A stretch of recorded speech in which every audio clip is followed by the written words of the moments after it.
Hi, Brent Haynes with Wood Sound Flutes. I have 4 flutes I'd love to share with you today. The first flute I'm going to share with you is a Nigerian ebony that's trimmed with box elder burl that is color enhanced to this beautiful red, both for the mouthpiece, the end cap, and the totem. Has turquoise inlays on it, and it is really a beautiful instrument. The wood itself it looks all black, and then once in a while you'll see these brown streaks running through ebony. This is the way that ebony is. In some instruments they'll go ahead and they'll dye all of the wood black so that it's all a uniform black, but to me, I love seeing the grain. I love being able to see the wood and see it that it this black color is just the natural color of this incredible wood. It's almost like having charcoal growing, for a tree. Kind of cool. Anyways, this again is a low D, and it's made out of Nigerian ebony.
Again, that's a low D in Nigerian ebony, and this is a really spectacular low D. It's if you're looking for a low D that is really amazing, this is the flute. It's really amazing. Let's see. What else do I get to share with you today? We have a red moral burl. This is another new wood for us from Australia. We've recently gotten some of these beautiful red burls out of Australia. They're just really spectacular. There's nothing quite like them that I've seen anywhere else in the world. And so this the wood goes from this beautiful red into this cream at the edge. This is the natural edge. You can see just this is where the bark would actually attach to the outside edge of the burl. And right before it goes into that natural edge, it turns cream. And the same happens here, right at the mouthpiece. This is where the natural edge was. So that burl was about that long at this point where this flute came out. The Tree of Life totem on it has a yellow cedar burl to kind of match with the yellow in the edges of the wood, and then it has the red moral for the leaves, and has African blackwood for bass. We have an African blackwood mouthpiece. This is in the key of mid A.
Again, red moral burl. This is an Australian wood and a spectacular flute. I love the burls, but I like straight grain woods too. You know, really interesting colors to me are fascinating. Like this wood, so different from the last flute that we looked at. This is made out of Osage orange. Osage orange is a very strong wood. It has a lot of resiliency to it and elasticity, so it makes good bows and has been used for making bows for generations. And it's trimmed with cocobolo from southwestern Mexico. The cocobolo is accented with a little bit of turquoise, and this is also in the key of mid A.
This is again a mid-A out of Osage orange, another spectacular flute. The nice thing about Osage orange is that the cost of the wood isn't too much, and so we're able to do a flute out of Osage for a little bit lower price.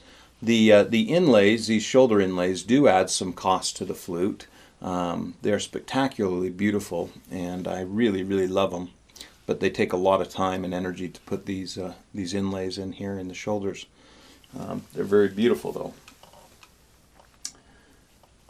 You know, some people tell me, oh, I don't care what the flute looks like, I just care what it sounds like. And there's some truth to that, I know. But the reality is that for the vast majority of people, what the flute looks like is the first impression. And that first impression is so important. It's what makes you want to reach out and pick the flute up and hold it in your hands. And when you hold it, you know, to be able to kind of caress it and love it and to feel it. And then you get to, you know, you hear the sound that it creates, and when it's incredible, it just melts the heart and the mind. Then if you also have a really wonderful aroma, that doesn't hurt either. That's a really nice thing. This particular flute in my hands right now is a high C made out of mountain mahogany, and it has a really spectacular smell. The aroma is just fabulous. This wood burns with just a wonderful smell. It's just something you want to eat. And in fact, it's a very, very dense wood that grows here in Utah, up on the mountains. You'll see it along the ridges of these high mountains at about, probably starts at maybe 6,000, 7,000 feet.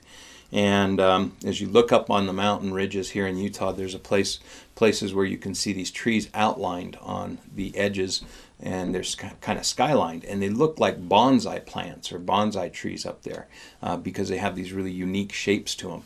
And that's this mountain mahogany. It's denser than water. It's a heavy wood.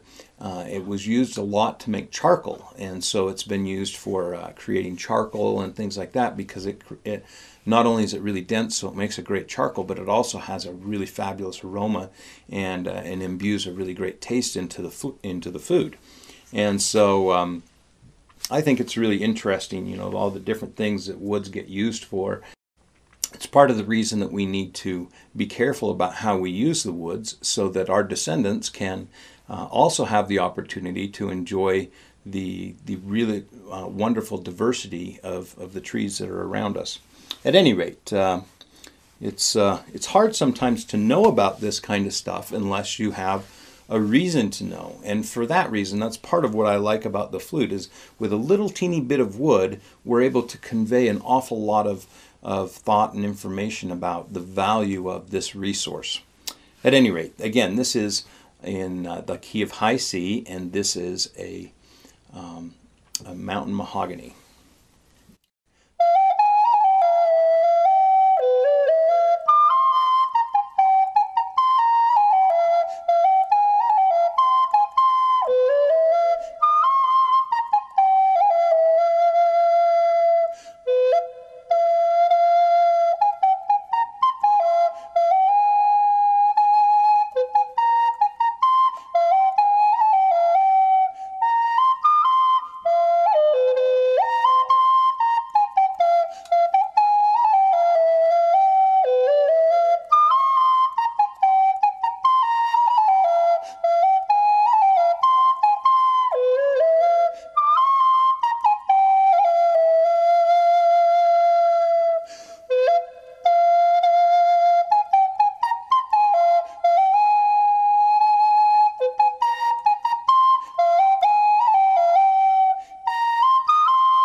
So I hope you enjoyed those songs and the flutes.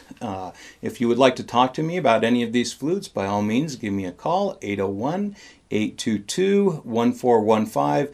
Of course, you can always reach me on my email at brent@woodsounds.com. Have a wonderful day.